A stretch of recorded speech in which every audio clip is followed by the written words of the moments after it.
Welcome to the John Freakin' Muir Pod. Lace up those boots and sling on the pack for a romp through trails, short and long. With your host and Renaissance man, Doc. It's time to embrace the suck.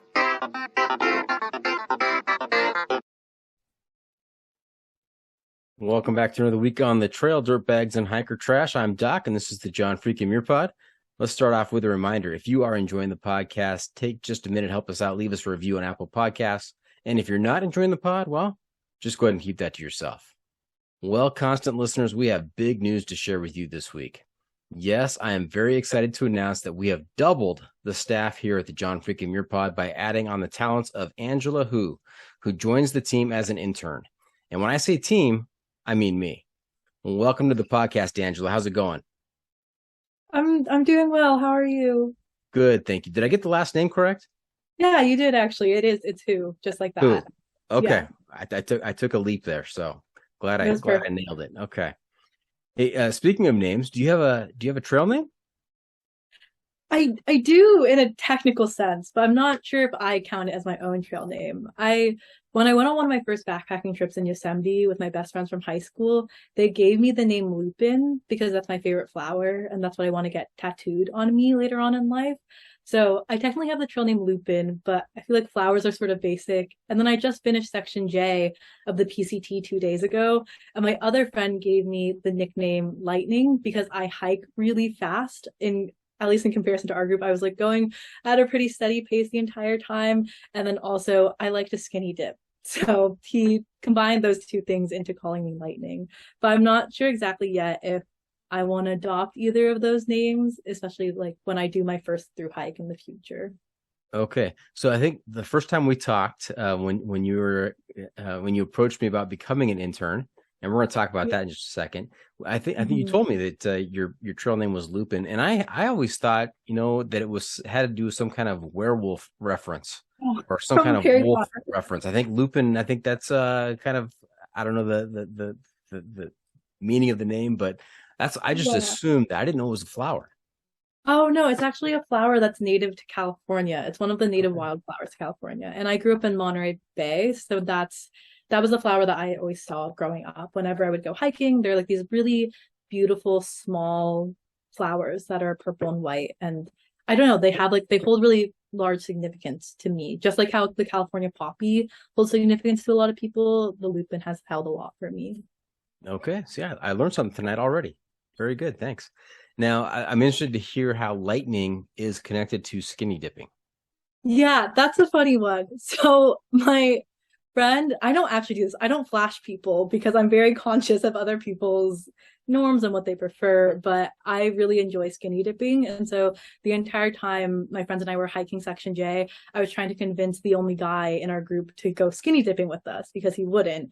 And then finally on the second or third day, he did go with us. And so like lightning in the sense that I flash people, but I don't do that because I'm like cognizant of people's preferences to not see nude people in the wild, even though I think that in like the backpacking community and the outdoor community in general, like nudity is not as big of an issue as it is in like modern America, I would say. But that's how like skinny dipping has to do with lightning, along with the fact that I just tend to hike very fast and I like keep a fast pace.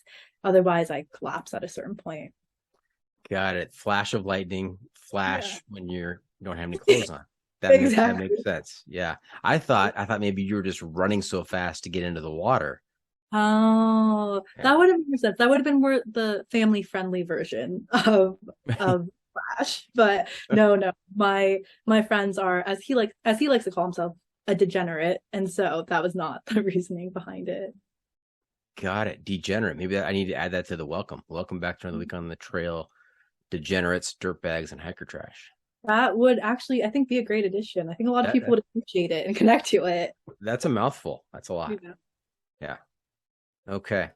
Now let's go back. I threw it in the intro there, and we skipped right by it. That you are an intern for the John Freakin' Muir Pod. How did that all happen? What's going on? Yeah.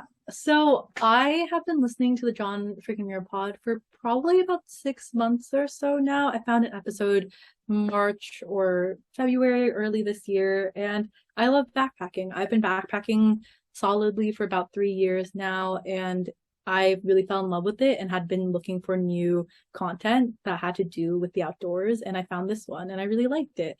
So as a result of that, I also am a big podcast person. I love listening to podcasts. I love working on podcasts. I go to UCLA and I am a part of the Daily Bruin where I help work on the podcast that we have there. And so I was like, you know what? Like, what are the chances if during the middle of finals week, when I'm incredibly stressed out about school and I have a final in approximately 12 hours or so, I send an email to the host of the John Frickin' Mirror pod and see what happens. And you responded, which I was really surprised about. I didn't think that you were going to respond, and then you did. And from that, the ball got rolling, and now I'm an intern here. And I think that what I learned from that, it literally was, I sent the email the day before my final because I was so stressed. And my friend and I were studying in a library, and I was like, you know what? I need to do something for me and something that will make me happy in this moment. And I took a shot, and it worked out. So that's sort of how it came about. It was very random. It was very last minute, and it's just sort of a, let's see how this goes, because I need something bright in my life besides the upcoming 4 finals I had during that period of time. Well, I am happy to be a ray of sunshine in your life. And just so you know, it was a one-man operation over here. So when you send in complaints or intern applications, or you tag me in posts, I'm the guy that gets that, and I try to be responsive to the fans out there. Yeah, that makes sense. You responded to me, I think, in less than 24 hours, which was amazing to me, because I was like, one, either they're not going to respond at all, or it's going to be a response in like a month and a half or 2 months or something. And I had no clue at the time either that you were the only person doing everything for the podcast. So that was something new to me when I learned that. And I'm happy to help. I love it. Thank you. So what was your sense? What kind of idea did you have in your head about, okay, what does this operation look like? How many people work at the John Freakin' Muir pod before you heard from me? I think in my head, because I work for podcasts outside of this one as well, I thought at least that you would have an editor was one thing I thought for sure. And then definitely you, the host, and maybe like 1 or 2 other people that were helping you find people or respond to things. I don't know, dealing with social media. I wasn't sure exactly how big it was, but I just had some expectation in my head, at least, that there would be at least 3 to 4 people working on it, because that's typically how, like, the smaller podcasts that I know, there's 2 to 3 people at least working on it, like 2 co-hosts or a person who's mostly hosting and then a person who helps edit everything. And that wasn't the case, which is very impressive, I think, for the podcast, that I didn't notice that. And I don't know how many people do notice that or know that, like, this very much was a one-man show for the entirety of its existence until approximately 3 months ago or 2 months ago.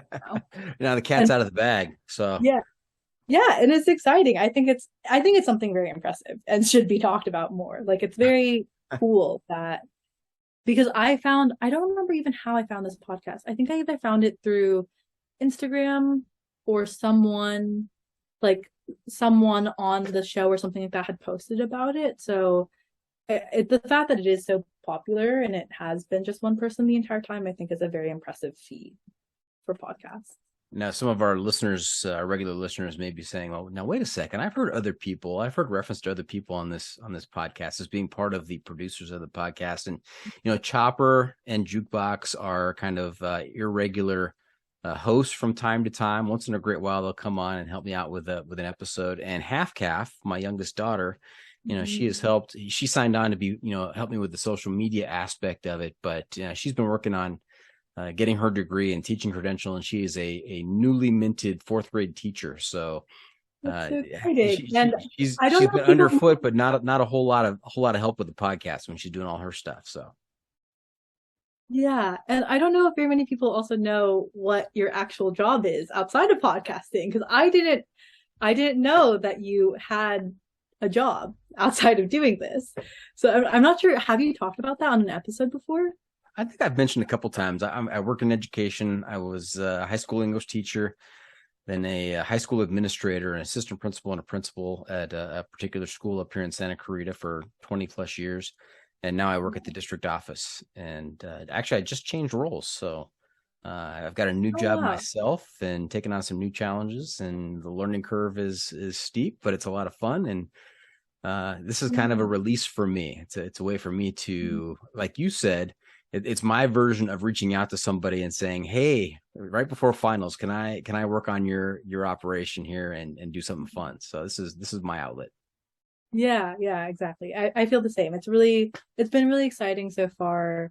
I've been editing episodes mainly, and then like looking at some of the other stuff that we've talked about, but it has been really fun. Like I love everything about podcasts. I love audio. I love listening to it. I love working on it.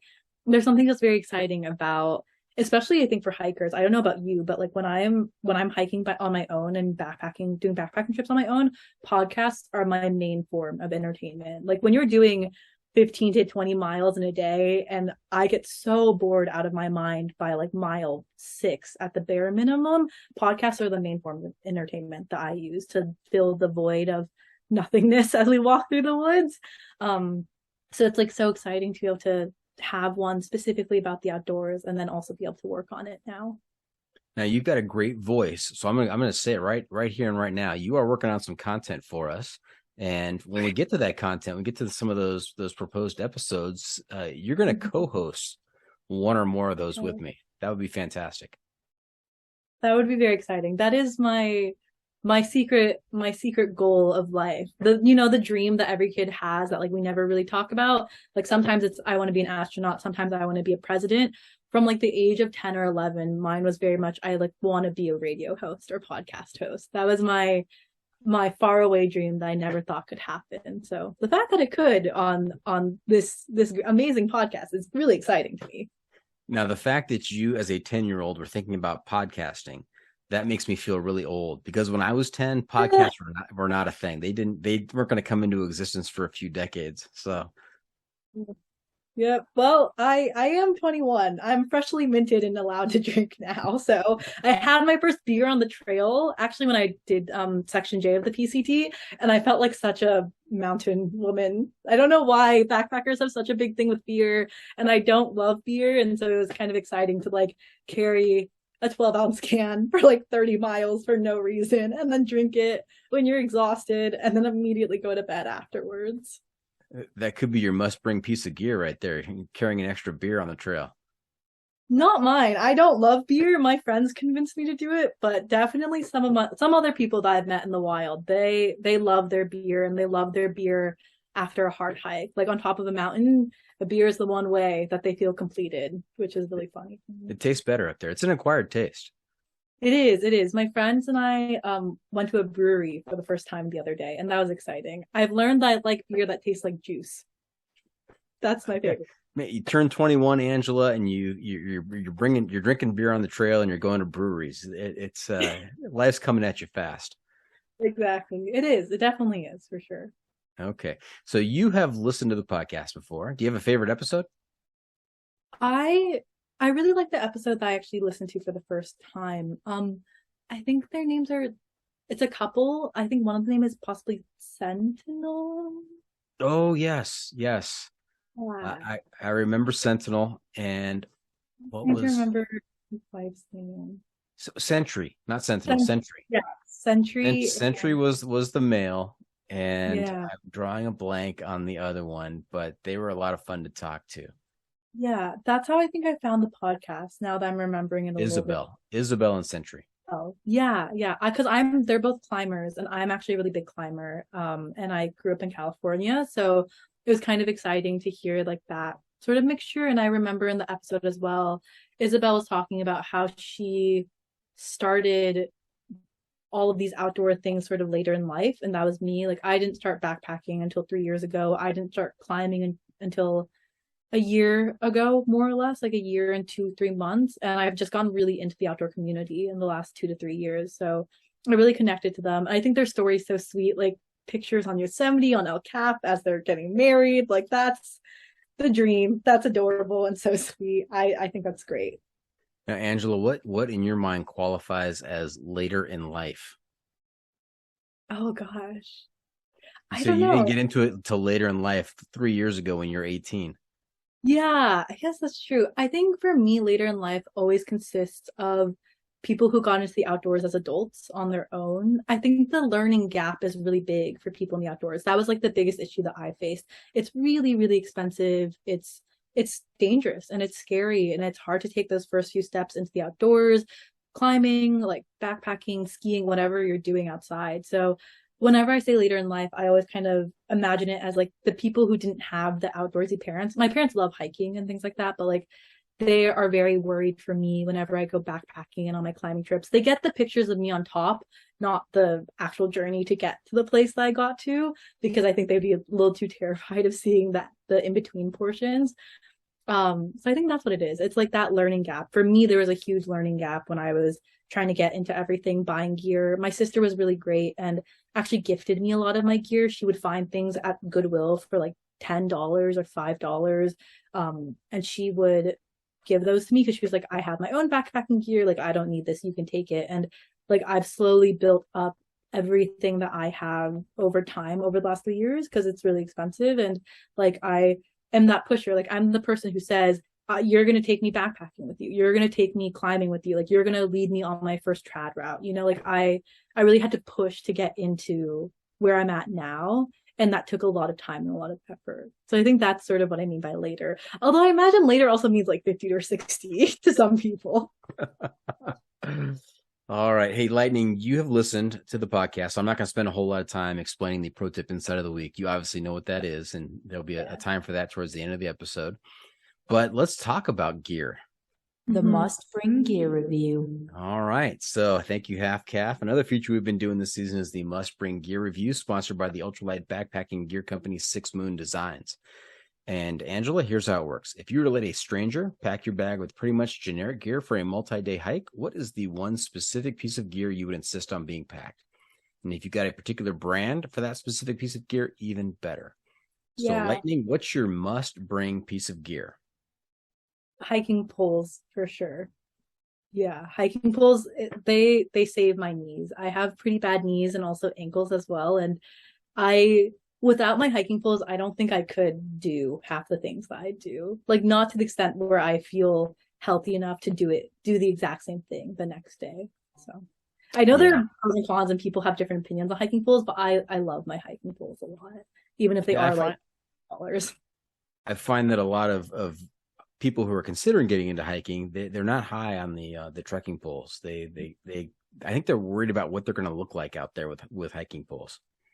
Which is so funny to me because I feel like they're so popular now. I think the majority of people I see hiking or backpacking tend to use them. And as a person who has very bad knees, when you're going downhill and it's like 3,000, 4,000 feet of elevation, like 4 or 5 miles or whatever it is, like I think they take a lot of the strain out of it. I don't know any of the scientific research. I am not a STEM person, even if I am a computer science major. I'm not a STEM person, but I bet there's some scientific research as to why trekking poles are useful and why they've been made in the world. Okay. Now let's talk a little more about gear. You talked about all this equipment that you have gathered over the years. What tell us a little bit about your kit. What'd you take out there on section J, right? Section J? Yeah. My friends and I did section J of the PCT just 2 days after we finished. I am a big quilt advocate. I got one because it's the big ultralight thing to get a quilt, and it's honestly, it is the superior way. No offense to anyone who likes mummy bags. I do love the hood of the mummy bag, but quilts, they're so lightweight. And if you have a good sleeping pad, the big thing is you need a good sleeping pad. If you have like one of the Z lights, the foam ones, it's not going to work as well if you're like sleeping pretty cold, if it's 30 degrees, 25 degrees. But quilts are just so lightweight. Mine is from Enlightened Equipment. It was my like Christmas gift to myself during Black Friday when it was 40% off. So I'm a very big advocate for using used gear and then buying gear like that's cheap or on sale. Like sleeping bags and quilts are a little bit harder to find for sale or like for resale, but like your bear can, your pots, like pots and things like that. My sleeping pad was from eBay. My backpack was from when I was like 11 or 12 that my mom got me. Yeah, most of my gear has been either gifted. Like my tent is a 30-year-old LL Bean single ultralight, whatever ultralight meant 30 years ago, that my sister found at Goodwill like 2 or 3 years ago.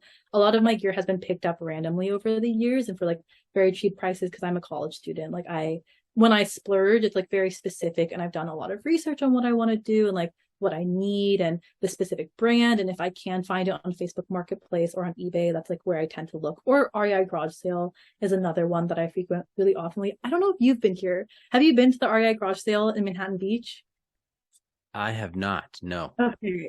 So pro tip, I guess a little bit. In specific cities, there are REI Garage Sale stores that take all of the, like a typical REI garage sale, right? People return things that they didn't like, that they didn't want to use, whatever the reason is. REI has a great return policy. There is a store in Manhattan Beach specifically that collects all of the used gear from all of LA County and has it in this one specific store. So it's like the size of a normal REI store, but all of it is for sale. All of it is like 40 to 70% off, depending on how well the gear was taken care of or like how well used it is. Yeah. And then one final thing. You said pro tip, but this is like a trail name. You can't just declare trail name and say it. You can't just declare pro tip and say that's it. There's gonna be another one. You're still on the hook for that. Okay, got it.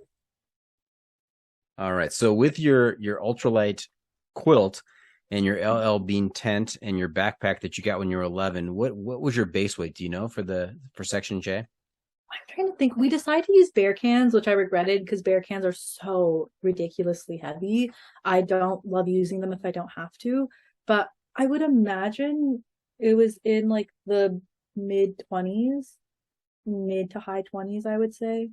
Maybe probably mid to low 20s at this point. I tend to go really ultralight. Like I bring the bare minimum. I don't have like an ultralight pack or anything like that, but I bring the bare minimum of what I need. It's just like for a 7-day trip, 2 pairs of underwear, a pair of pants, a pair of shorts, like one shirt, and then a pair of socks. And then for me personally, I like having a clean pair of socks that I can sleep in. So I like having like that one extra pair of socks that I know at the end of the day, if it's really cold, which we got some really cold days. We got like a day that was probably low 30s temperature at night. If I can have a clean pair of socks and put on at night, then I know I'll be happy and I know I'll sleep well. Now, Angela, if you were truly ultralight, it would just be one pair of underpants. I know. There are little joys on the trails, True. For some people. That's absolutely true. Box, I want at least one extra clean pair of underwear, just in case. You never know, because there are days, on the second to last day that we were there, it was pouring. Like, that's a lie. For me in California, it was pouring. For Washington, it was sprinkling. But it was so cold, and it rained for, I think, probably 6 hours that we were hiking or so. It was a pretty good amount of time, and like all the trail was washed out because there had been so much rain overnight. And sometimes you want a clean, dry pair of underwear. It makes all the difference sometimes. It does. It really does. It's the little things that make the difference on the trail. Mm-hmm. So that's your luxury item. Yes. Second pair of underwear. Yeah, exactly. A second pair of underwear. Which some people, I think, if they don't, my friends actually, they brought 7 pairs of underwear, like a change every single day of the week, which is such a luxury that I haven't felt in years. Well, I can tell you that Big E on the High Sierra Trail, he was proud in proclaiming that he didn't have any underwear. Oh God, that was a little TMI.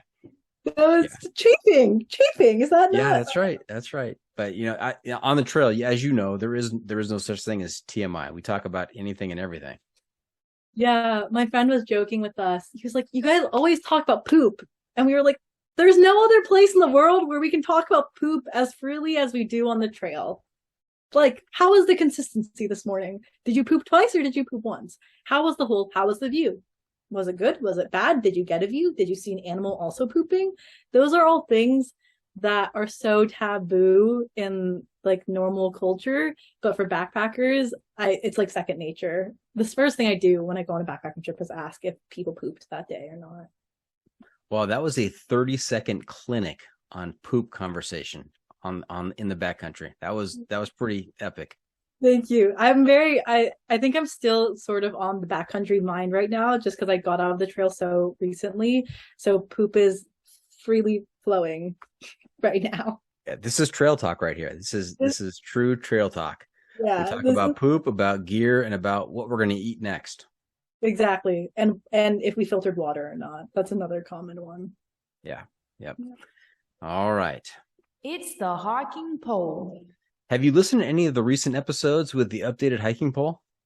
I don't think I have. Oh, this is going to be a real treat, Lightning. Okay. This is going to be great. I've changed it up. You would think that the hiking pole would be something about hiking. It's not. These are the big issues of the day that people, our society, are wrestling with.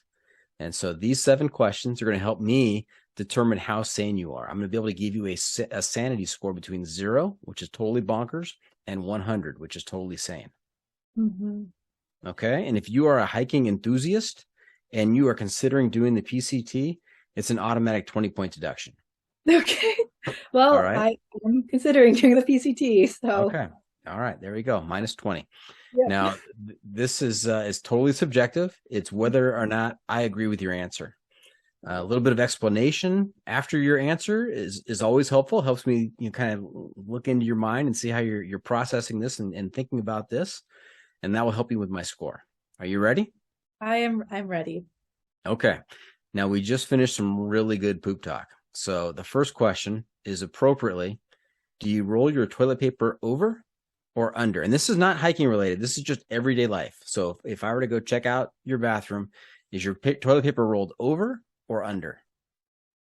So neither, because I have a really bad habit of not putting the toilet paper back on the roll after it's like empty. My roommate gets really annoyed with me about it. I love you, Kaylee. I'm sorry. But like I will just leave the toilet paper next to the toilet. Okay. I've asked that question. I've asked that question probably, I don't know, 7, 8 times now. Mm-hmm. And I have never gotten that answer. That's interesting. That is my answer. I'm the bad roommate who leaves the toilet paper next to the toilet and not on the springy roll thing. Okay. Second question. Cats or dogs? Dogs, definitely. I'm allergic to cats. I'm highly allergic to cats. So that is one thing. I do love them, but I think dogs, because I have a dog at home and I can't really touch cats. Okay. That would be problematic, I guess. A little bit. I'm actually living with 2 cats next year, so that'll be interesting. We'll see how that goes. Now, what happens when you're around cats? I go like almost into anaphylactic shock. It's like my throat will close up, my eyes get really itchy, like everything just gets really, really itchy and puffy. I like have to take a cold shower. It's definitely the dander. Like when I pet cats and then I touch my face, everything just swells. So the rule that we've created is Angela's not allowed to touch the cats. Okay. Now a scratchy voice and your eyes swollen shut, that makes it tough to podcast. It does, but there's this beautiful thing called Claritin. It's my favorite drug. So nice. What kind of dog do you have? I have a Maltese. He's actually surprisingly does very well on the trail. His name is Charlie. He's approximately 15 to 20 pounds, depending on how much my dad feeds him that day. So he's like a little white thing, but he comes out on the trail with us pretty often. With my sister, her boyfriend, and I, whenever we go backpacking together, he will come with us. And his favorite thing to do is he'll run in the sun and then walk very slowly through the shade if it's really hot outside. So he's figured it out finally. That's how he slows us down, is by running through the hot spots and then walking through the cold ones. Smart dog. That's my policy on the trail too. Oh, really? It's really cute. It's one of my favorite things to watch him do. I think it's really silly. And we never take him on anything super big. Like the most we've ever done with him, I think, is maybe 10 miles split over 2 days or so. So just 5 miles a day, 5 to 7 miles a day. But he likes it. And he always sleeps in between my sister and her boyfriend in their tent, which is really cute too. Okay. Question number 3, Netflix or YouTube?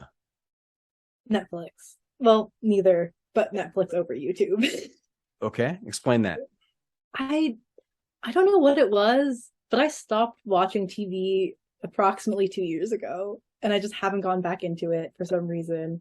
I deleted the YouTube app, I think maybe a year and a half ago, and haven't really found a reason to re-download it. And then I think I get bored is the big thing. I get bored very, very easily. And so watching a full Netflix TV show takes a lot of energy for me, and I can't do it anymore.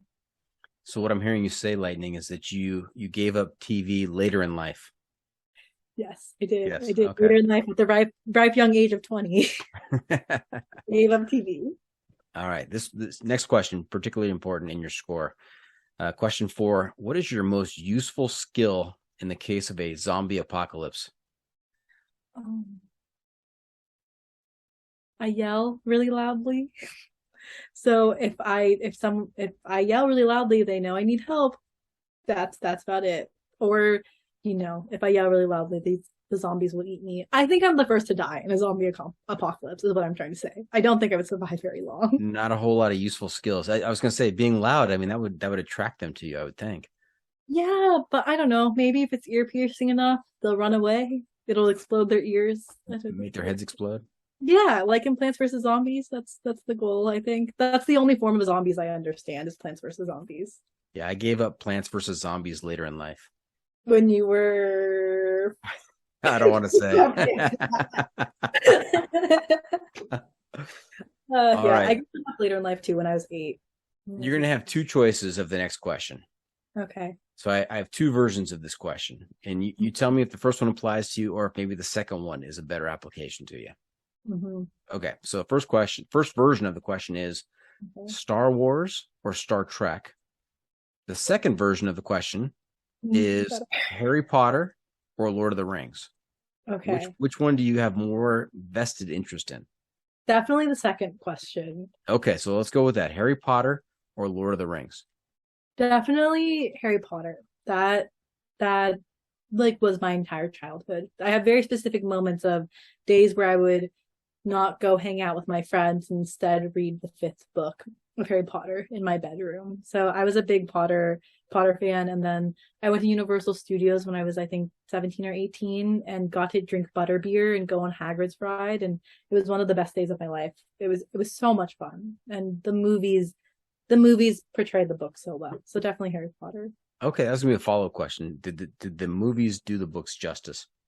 I think so. I think of all of the book to movie adaptations, they did Harry Potter very, very well in comparison to other book to movie adaptation. Mm-hmm. I do like Lord of the Rings, though. I watched them. My roommates were really upset with me because I hadn't watched them yet. So they forced me to watch all 3 of them. And they were great. They were really good movies. Did you read the books, Lord of the Rings?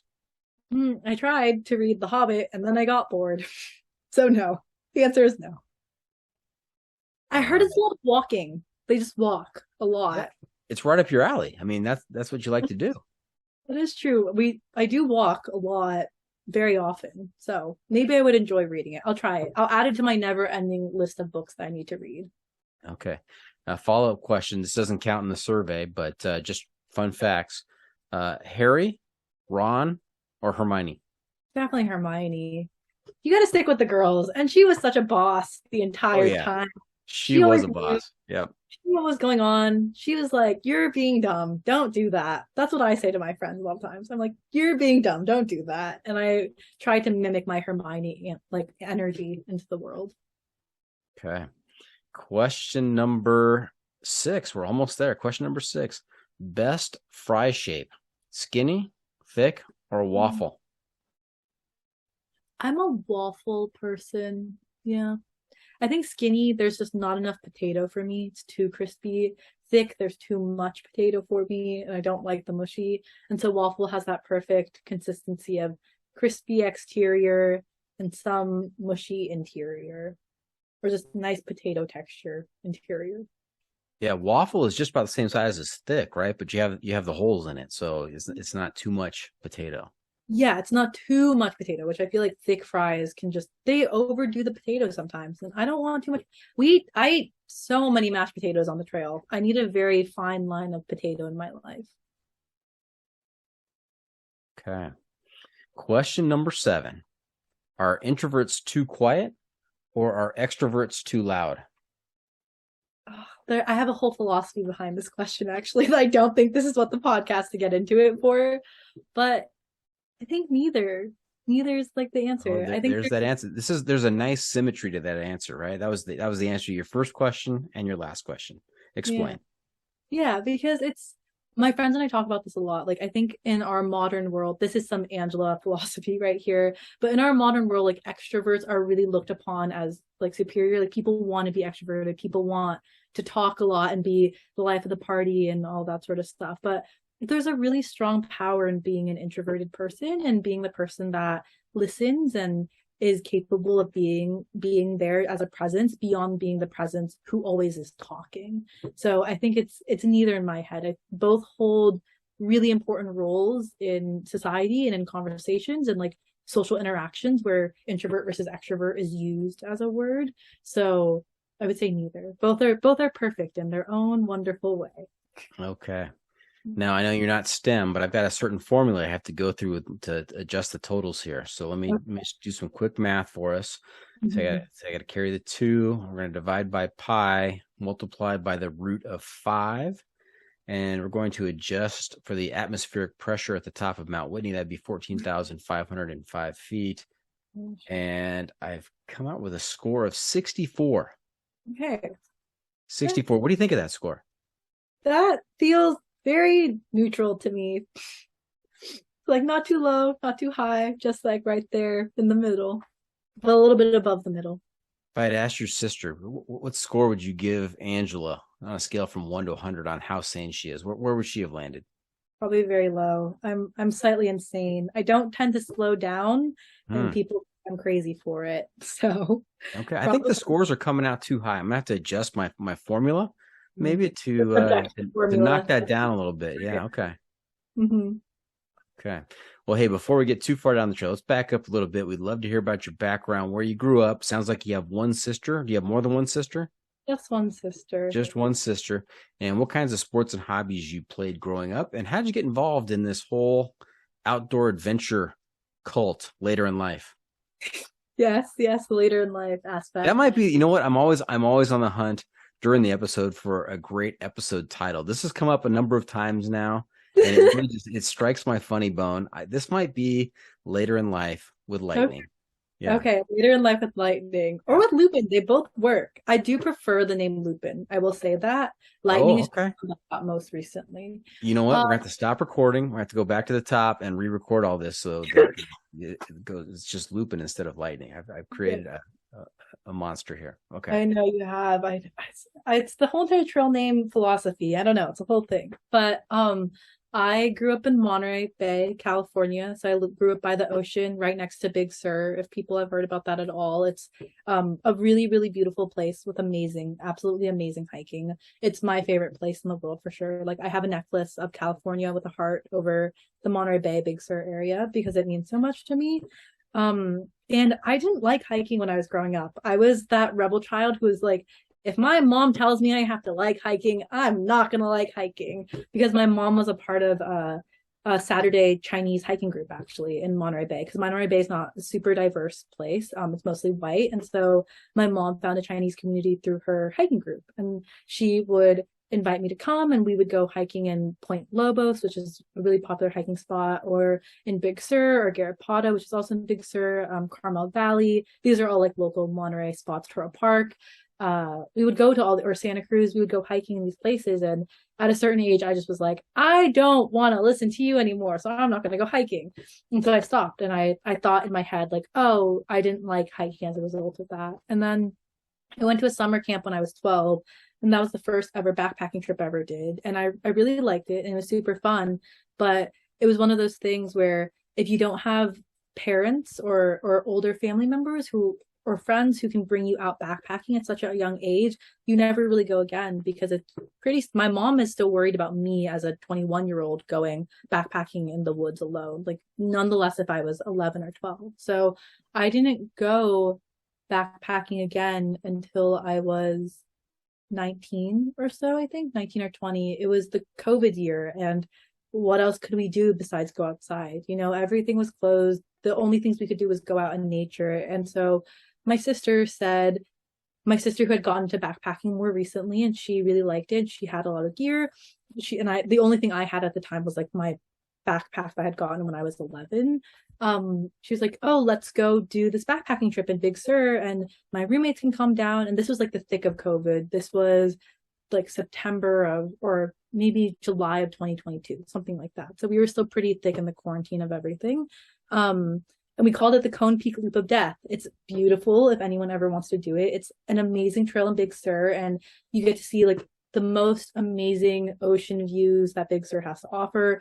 But it's also like 6,000 feet of elevation gain in a very, very short period of time. You go up and down multiple passes, and then the other really big thing is where I'm from, there is so much poison oak. And poison oak, if you get it on your body, you never want to get it on your body ever again. It is terrible. It is itchy. It feels awful. And so I can confirm that. Yeah, the trail was just covered. It was covered in poison oak the entire time. I think the entire 13 miles that we did over 2 days, 13, 14 miles we did in 2 days, was completely covered in poison oak. And so we called it the Cone Peak Loop of Death. But for some reason, the suffering was fun, and I decided to continue on. And from there, the ball just sort of got rolling of, I really liked it and I wanted to do more. So I went on a backpacking trip with my friends in Yosemite a little bit later. And that was really cool because, we're reaching that age of adulthood where we were the ones organizing the backpacking trip. It wasn't other adults deciding, oh, this is the food you need to bring. This is where we're going to camp. This is what we're going to do. It was just it was just me and 2 of my high school best friends being like, we're going to go to Yosemite, and we're going to drive to Yosemite ourselves, and then we're going to go to Young Lakes, which is in Tuolumne Meadows, and it's an amazing backpacking place as well. And so that was really exciting. And from there, I just got into it. I was like, yeah, I like this. I'm going to keep on doing it and doing it and doing it. And now here I am, having attempted a thru hike and having done section J, which was really exciting for me because I'm planning to do the PCT next year. I'm applying for permits in November, and I'm graduating college early to attempt doing it. But that's sort of how I got into the outdoor cult. It happened miraculously, and honestly, I think my sister played a really large influence in it. Okay, very good. Now, hey, before we go to break here, real quickly, you mentioned that you're in school. You're at UCLA. You'll be starting your senior year next year? Yeah, I'll be starting my senior year. It's my final year of college. And did you tell us what you were majoring in? Yeah, I briefly mentioned it. I'm a computer science major, so right. I'm in STEM. I don't love it, but I'm in it and I do it. What are you going to do with your computer programming background, your degree? Yeah, that's what I mull on whenever I'm backpacking. It's the biggest question of my life currently. What am I going to do after graduation? And it's a little bit stressful, but I'm excited to figure it out a little bit, and hopefully the PCT will help clarify some things in that realm of my life. Okay. I want you to take that stress. I want you to put it in a little box, close the lid, and we're going to put that box to the side for right now. We won't revisit that topic the rest of the interview. Cool. Sounds good. All right. Hey, stay tuned. We're going to take a quick break. When we come back, we're going to get into some of Lupin's other hobbies, and we're going to hear about that Section J hike of the PCT. So stay tuned. We'll be right back. And welcome back. We are talking to Lupin, a.k.a. Angela Hu, the intern for the John Freaking Muir Pod, about her trips and travels. And so, just looking over our discussion points, I just want to point out that there are a lot of very cool activities listed here. I mean, I see surfing, I see bouldering, I see rope climbing, I see backcountry skiing. What's going on? You cover it all. Yeah, I love adventure, and I get bored really easily. So the moment someone says, let's go do something fun outside, I say, bet, when are we going to do it? Even if I've never done it before. So I started surfing because my best friend from high school surfs, and I lived with her in Santa Barbara. So I learned how to surf about 3 years ago, and I surf pretty consistently in LA. I try to go at least 2 or 3 times a week at beginner beaches where people are nice to me. Backcountry skiing, one of my roommates from UCLA, her family was doing a backcountry ski trip in Yosemite from Badger Point or the Badger ski area to Glacier Point. It's a 21-mile round trip backcountry ski. And I had never backcountry skied before, but we did that, and it was so much fun and beautiful. If you're a skier, highly suggest that. That's a once in a lifetime opportunity, and you will see Yosemite in a way that so few people get to see it, because you can only reach Glacier Point during the winter through backcountry skiing or snowshoeing. There's no other way to get there. And then rock climbing. Yeah, rock climbing is my new thing. Hopefully after I complete the PCT next year, my big thing is rock climbing right now. I like usually try to go climbing at least climbing outside once a week. Usually on the weekends, I'll do like trips to Bishop or Joshua Tree or Red Rock in Vegas. And I'm a really, really big boulderer because people at UCLA really love bouldering, but I love ropes more. I really want to get into trad, which is a specific type of climbing. And I've been able to convince some of my friends to take me out on some trips with them. So yeah, rock climbing's like my new love outside of hiking and backpacking. Okay, and with trad climbing is a portal edge on the side of El Capitan. Is that in your future? Yes, that is the goal. That is my big climbing goal. Yeah. Is that Nice. after I reach that, we'll find a new goal, just like with the PCT. After the PCT, we'll find something new. But right now, that's the goal for me. Incredible. Have you watched the rock climbing documentaries that are out there that are just so fascinating and terrifying and entertaining? Yeah, There's Valley Uprising, there's Free Solo, there's the Dawn Wall, and Wide Boys. Have you ever seen Wide Boys? I haven't seen Wide Boys before. I've never actually heard of that. Yeah, WIDE, wide, as in opposite of thin, wide. Mm-hmm. And boys, I think, has a Z on the end of it instead of an S, and it's about these guys who climb the off-width cracks. It's not your traditional, thin crack you're jamming your fingers in. These are wide cracks where they got to jam an arm into, or a leg, a thigh, shoulder, something to get purchase. Mm-hmm. Yeah, I haven't seen that before, but I will. I actually really like off-width climbing, so that sounds really interesting to me. Yeah, check it out. It's pretty good. Pretty good. Yeah, I have to write that down, or I'll ask you for it again at the end of the episode. Yep. Now, tell us about your Tahoe Rim Trail experience, because I understand that was a pretty important and impactful trip for you. Yeah. So last summer, I decided to live in my Subaru Outback named Rosie, basically, and go Subi life. Go Subi life. It's the superior car. I'm just gonna say it. Subaru Outback's better than the Crosstrek and the Forester. The length is great for people to do you have the badge of ownership? Have you discovered that? No, what is that? So Subaru badge of ownership. Look it up. It's going to ask you to provide your vehicle ID number, your VIN. And once you do that, and the purchase date and your VIN, you can pick. It's a series of icons that go on the back of your Outback that show what you use your Outback for. It starts off with which Subaru is this for you, and so on mine, I've got first. 1ST. There's a little circular button, and then off of that circular button is a series of badges that show what I have used my Outback for. So I've got a 26.2 on there.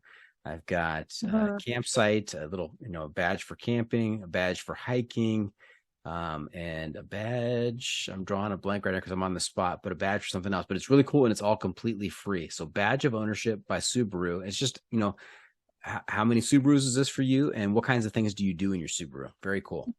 I think I've seen that on people's cars before, and I've always wondered what that is. So thank you. That is so helpful, actually, because I've always wondered what that was. That's good to know. Yeah, so I love Subarus. They're great cars, and Rosie has done me well. I got her last year specifically for my travels, and we have gone over 30,000 miles in the last, more than that, maybe 40,000 miles in the last year now. But I basically decided to do solo backpacking, which was one of the most amazing and one of the scariest things I've ever done.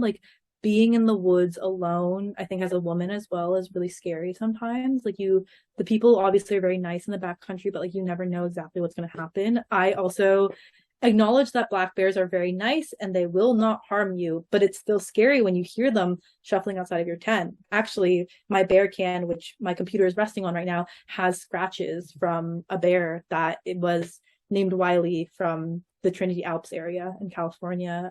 So bears are were always a little bit scary to me. But I really wanted to do it because I wanted to prove to myself that I could backpack alone. I didn't want to have to rely on another person to go on a trip with me. Like I just wanted to be able to go off on my own for as long as I wanted, whenever I wanted. So Tahoe was kind of my big culmination of the summer of backpacking alone. It was like the Tahoe Rim Trail is a thru hike. If people haven't heard of it before, it goes around the entire rim of Lake Tahoe, California. It is amazing and it's beautiful. It's approximately 170 miles, and I was planning to do it in 9 days or so. So I was like hoping 15 to 20 miles a day, and was going to resupply in Tahoe City after day 5. And it was amazing because I proved to myself that I can do so much, but it was also one of the hardest things I've ever done, because you've never felt like I never had felt more like a failure until I was crying in my tent at 10 p.m. looking up on Google, when should I quit a thru hike? Because I had hiked 18 miles that day, had seen smoke from the Dixie fire coming over Tahoe from the other side of the trail, didn't have any clean water because there was a toxic algae bloom in the lake that I was sleeping next to, had heard bears like nearby me, or had heard some sounds from some animals at some point, and then didn't eat dinner because I didn't have enough water basically to cook dinner. And it was really hard. But other than that, the hike was going great. The hike was going great in every other way. It was beautiful. It was amazing. The views were great. It is an amazing trail. It's also a great first trail, I would say, like first through hike for people, because it's a little bit shorter. 170 miles isn't insane. It's also a loop, so it's super easy. I parked my car in Nevada, I think, and if you're solo through hiking it, it's so easy to get back to your car because it is a loop in that way. But yeah, that was the second day of the thru hike, and I had hiked the most miles I had ever done in my entire life, like 18 miles, and I was exhausted and I didn't know what was going on. I didn't know what to do. I was actively, because Tahoe is at such high elevation and because the city is so well populated, I had service basically the entire trail. That's another reason why it's great for people's first through hikes. You have service for almost the entire 170 miles, which is like unheard of for through hikes basically. But I was actively looking up and reading blogs about when a person should quit a through hike, because I was exhausted. I was lonely, like when you're hiking 13, 14 hours on your own, you get really lonely. You miss talking to your friends and your family and the people that you love, and they're not going to call you for the entire 10 hours that you're hiking on your own.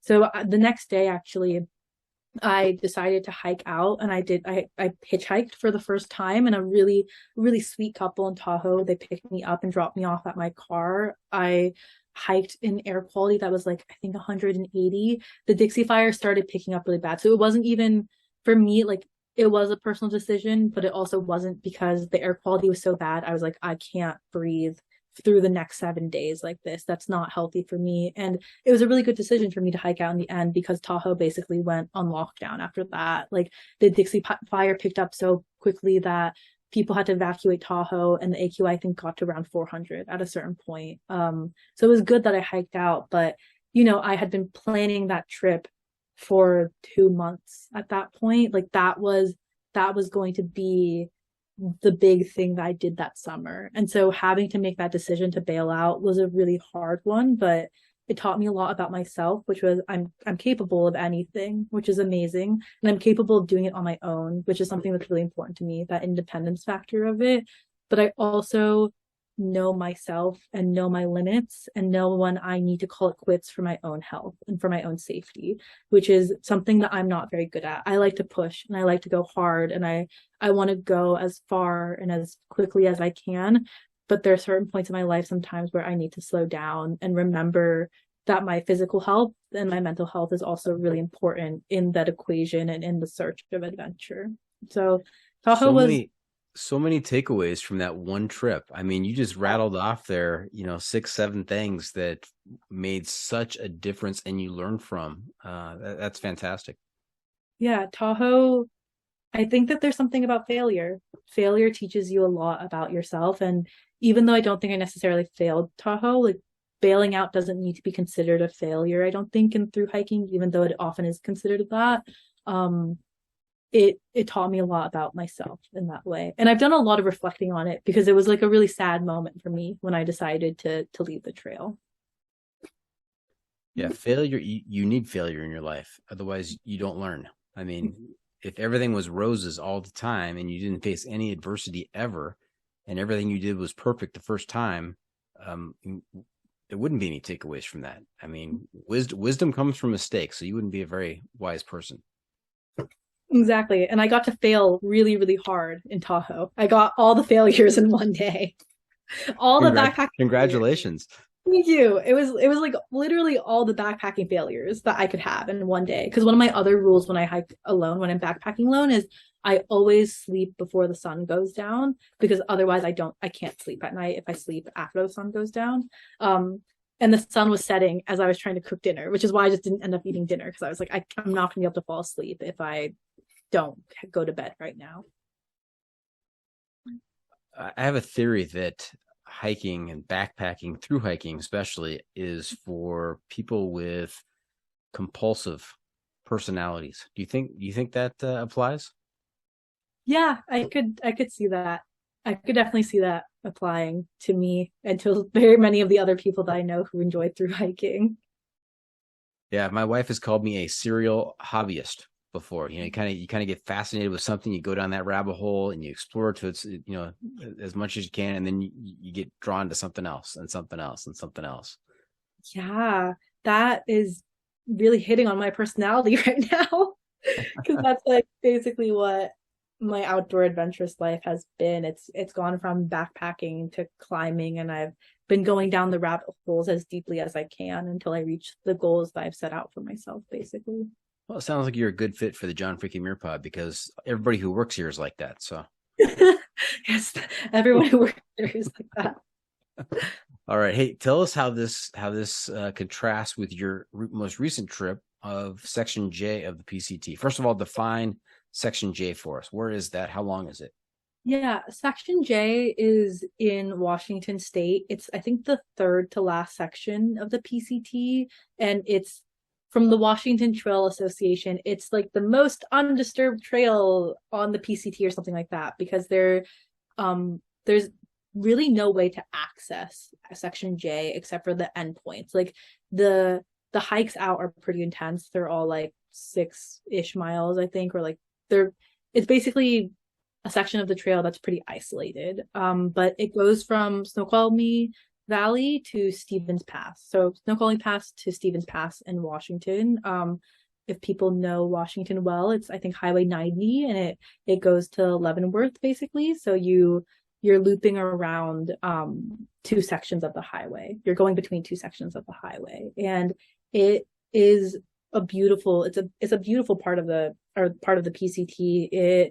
You get like views of Mount Rainier for about half of the trail, which is amazing, and then for the other entirety of it, you get these like amazing alpine lakes that are so fun to swim in, skinny dip if you prefer, which is always my preference. And it's a great one, but it's really hard. I think it's around 16,000 feet of elevation gain throughout the entire trail. It's, again, 70 miles, which is like a pretty good amount. And yeah, that's like the basics of what Section J is, I think. Got it. Now, I was in Seattle and Vancouver a couple of weeks ago, and while we were in Seattle, we went to Snoqualmie Falls. How close was I to Section J? I think you're really close. Driving wise, I think you're really close. I'm not sure exactly how close it is, but I would say people in Washington will get angry at me, so I won't say the exact distance, but I think the answer is close. Okay, so for all my older listeners out there who are of an age like me, if you watched Twin Peaks growing up, the TV series with Kyle MacLachlan, Snoqualmie Falls is in the opening scenes of every episode of Twin Peaks. So the opening credits, it is the waterfalls coming down, and you have the lodge right above the waterfall. That's Snoqualmie Lodge. I think it's Snoqualmie Lodge. Don't quote me on that, but it's definitely Snoqualmie Falls. And I just got this eerie feeling of like being in the TV show when I was there. Just it's kind of haunting, actually. Well, I've heard of Twin Peaks, so I feel like that should get me brownie points to a certain extent, even if I'm not at your age. All right, so you're 65 now, not 64. There you go, an extra point. There we go. All right. And Mount Rainier is spectacular. I mean, from Seattle, it just kind of looms in the background. I know that in Southern California, or just north of Southern California, with Mhm. Mount Whitney is the tallest mountain in the lower 48 at Yeah. 14,505. Mount Rainier is not as high as that, but Mount Rainier has the more typical mountain shape to it. Yeah. Mount Whitney, you're looking at it, you're like, okay, that's a mountain. It's just kind of a hump, right? It doesn't. It's Really not. hard to find when you're It is. driving. It is hard to find. You have to you have to either know it or you like look at a picture to be like, oh, that's Whitney in the range, because it's actually because of how far the highway is from Whitney, it's smaller than the peaks around it. Yeah.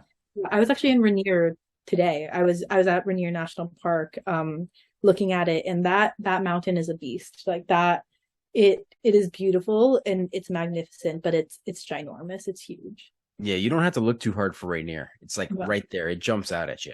No It missing really, it. you see it when you're in Seattle. You see it immediately. Yeah. What were the highlights from Section J?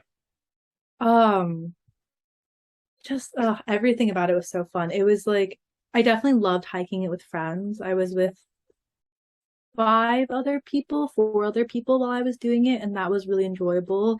There's something just great about getting to camp together at the end of the night, like talking about how the day went, cooking dinner, eating everyone's food. Everyone tries everyone's food, which was really, really fun. So I think that unlike my Tahoe through hike, having other people with me made it really, really enjoyable. I think also it made it really hard, but the diversity in what we were doing, we were going over a lot of different passes every single day, at least one pass a day, maybe even two sometimes. But the weather was just so different for us. So like the first day, it was 95 degrees outside, ridiculously hot. One of our people actually got heat stroke kind of during the middle, and he had to hike out, and then he hiked back in a few days later. And then the very last day was like 50 degrees outside, and it was like super rainy and wet and cold, but it kind of was exciting in that way because we got that diversity of like the typical Pacific Northwest wet, rainy weather, as well as like the really, really hot, which is less common.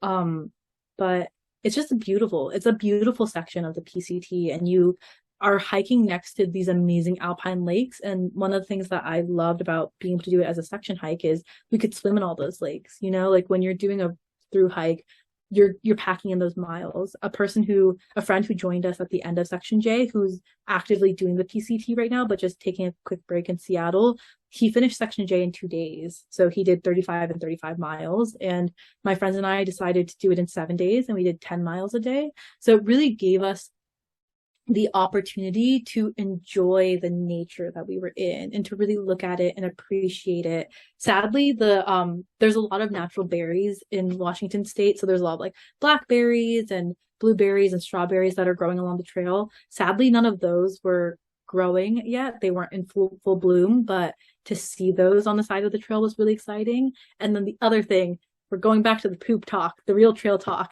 So in Section J, there are 3 toilets, like sittable toilets on the section at different lakes. The lakes are Mig Lake, Watpus Lake, and then also Glacier Lake. And that was definitely a highlight as well. Being able to sit down was exciting.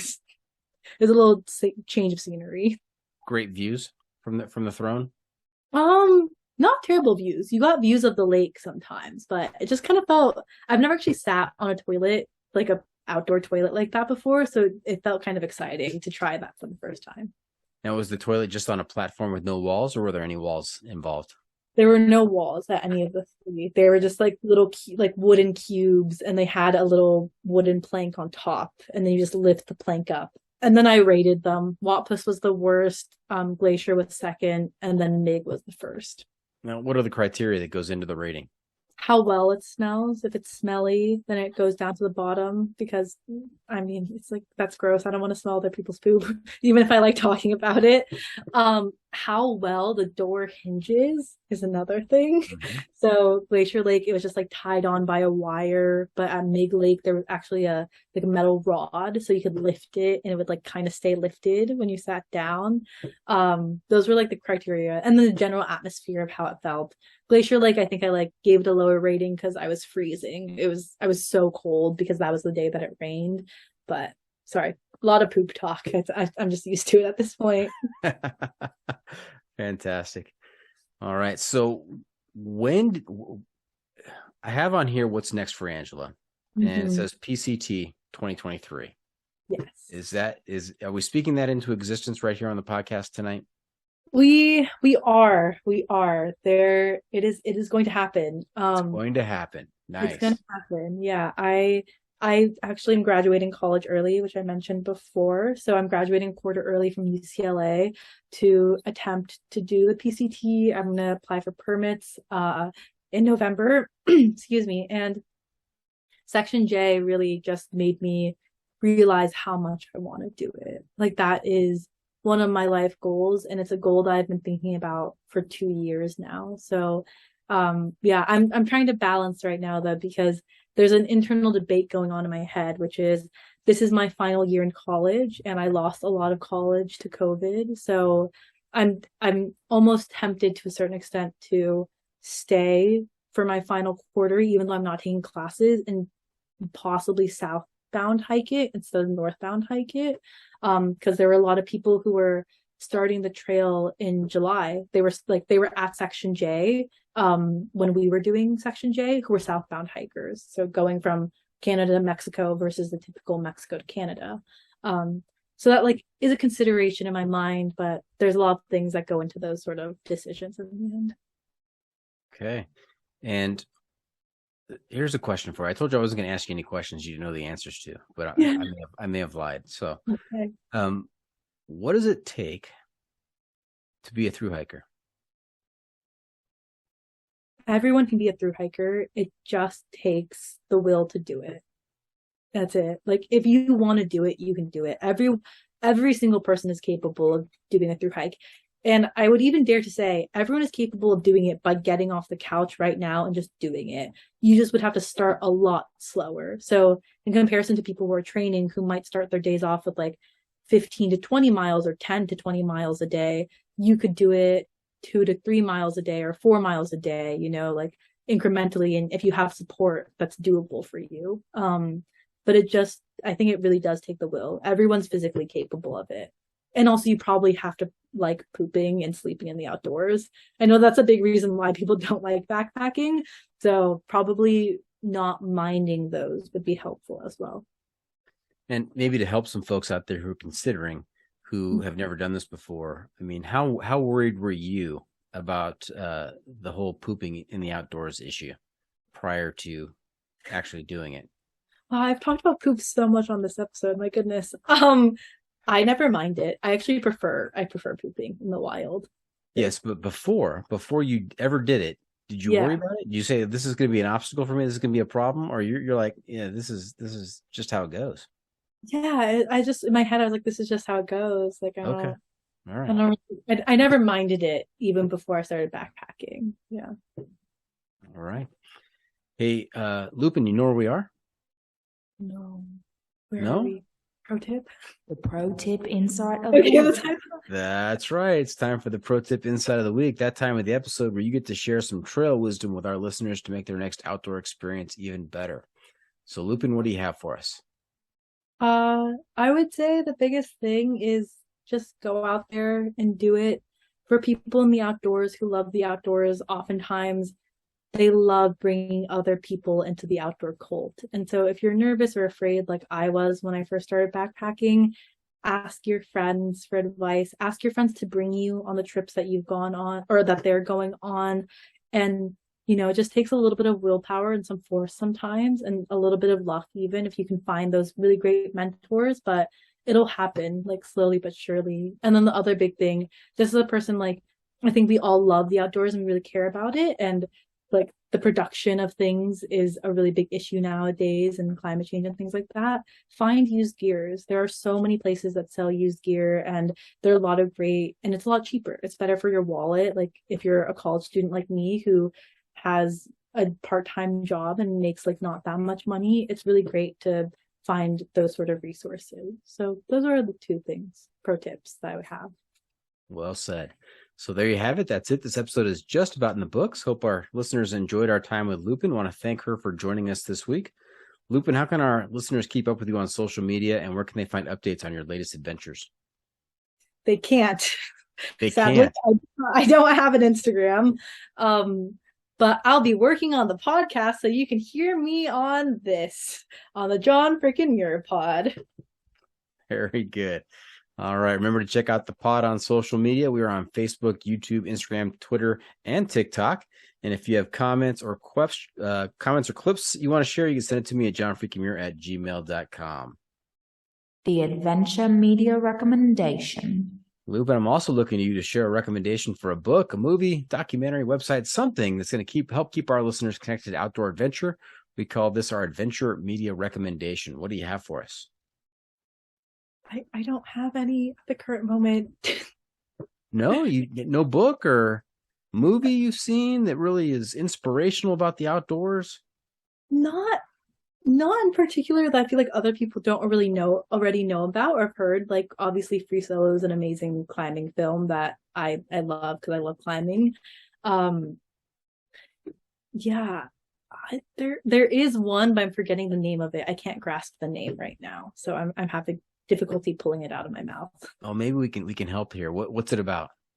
Well, there is this really amazing woman who I'm hoping to have on the podcast soon, who is doing the PCT currently, and she runs this really amazing organization to bring like Black backpackers out in Colorado. So she's a really, really cool person, and she is the PCT correspondent for the Trek this year, okay. I think, or Backcountry something. I forgot the exact magazine, but she's the PCT correspondent. So I've read through some of her posts, and I've really loved all the things that she's written so far. Okay, well, we'll stay tuned for that. Maybe we'll have a future episode with her on it. Yeah, hopefully. What have we not asked you? That's Half Calf. She was born in Southern California. She was raised in Southern California. She likes to think that she's from somewhere else, and she tries different accents. I'm not sure she nailed that one exactly, but before we wrap things up, just one more segment for you called "What Have I Not Asked You That You're Dying to Tell Us About?" I think we've covered everything. I have one funny tidbit, which is I love collecting stickers for my car. So I was really excited to go to Rainier today. I want to collect stickers from every national park I visit in my car. So I got really excited when I went to Rainier today because I got to put a new sticker on my car. Nice. You know what else you can put on your car? The ID, the Subaru ID thing. That, and also a John Freaking Muir Pod sticker. Oh, I didn't know that, actually. That's great to know. And where can we find those? Just on the website? It's on Instagram, so evidently you can't because you don't have an Instagram. There we go. But I can use my friends. And as an employee, an unpaid employee of the John Freaking Muir Pod, you should know that we have stickers. So there you go. Yeah, that's good to know. It's good to know. Okay. Well, that's a wrap from the John Freaking Muir studio. Any shout outs to friends and family, Lupin? Yeah, I would love to thank my mom and dad for encouraging me, if not safely. They got me my Garmin, which is great. So my mom, dad, and my sister, and my two best friends from high school, AG and Emilia, they were the two people that I went on the Yosemite backpacking trip with, and they helped me start this amazing outdoor journey. All right. Big shout out to them. Thank you for tuning in. Always remember, the trail is the trail. It doesn't care if you want to go downhill. It doesn't care if it's almost dark and you're looking for a campsite. It doesn't even care if you're an intern at the John Freaking Muir Pod. The trail is the trail. Embrace the suck.